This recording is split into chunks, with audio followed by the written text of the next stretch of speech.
Culture Jurassic. Aujourd'hui on se retrouve pour une nouvelle vidéo sur Jurassic World The Game.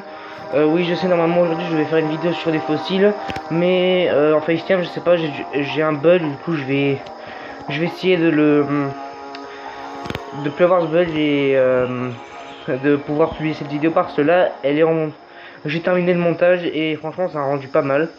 Et du coup voilà, en attendant je vous fais une vidéo sur un dinosaure parce que c'était pas du tout prévu, mais je vous laisse quand même avec cette vidéo. Et du coup pour cette vidéo on va pas parler d'un amphibien, on va pas parler d'un dinosaure marin, d'un reptile marin, d'un carnivore, d'un herbivore, d'un mammifère, mais on va plutôt parler d'un ptérosaure. Et ce ptérosaure, je pense que vous le connaissez, mais tous, c'est le fameux pteranodon.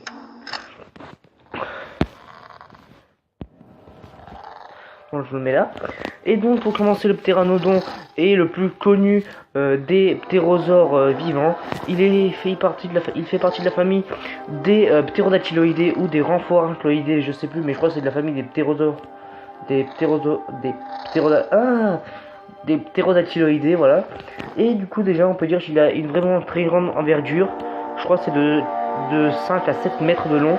Bon, il dépasse pas le Quetzalcoatlus qui pouvait faire de 10 à 12 mètres d'envergure, du coup voilà. Et dans cette famille, il y a des petits, des grands, des très petits, des très...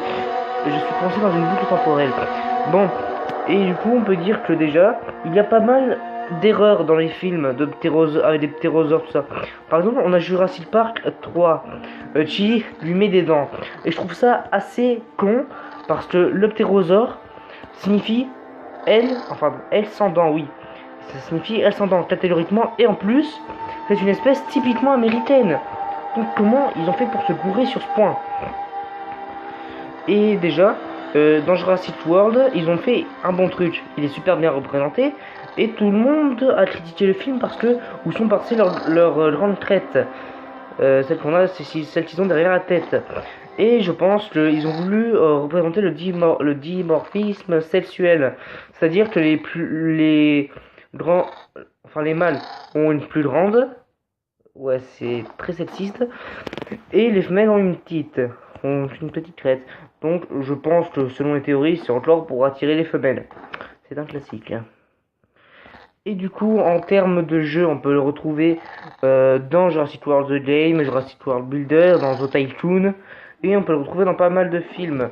Dans le nanar Age of Dinosaurs, dans Jurassic World, dans Jurassic Park 1, dans Jurassic Park 2, dans Jurassic Park 3. Et on le retrouve aussi dans plusieurs dessins animés comme le très célèbre Le Petit Dinosaure. Et je crois qu'on le retrouve aussi dans Terra Nova et Primeval, qui sont de très bonnes séries. Ensuite, en termes de vie, il vivait à l'époque du Crétacé supérieur en même temps que le T-Rex et le Triceratops. Et du coup, cette époque signifie l'ère des grands dinosaures. Donc je pense que vous avez tous compris pourquoi.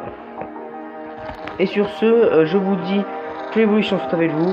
Allez, ciao ciao, bye bye.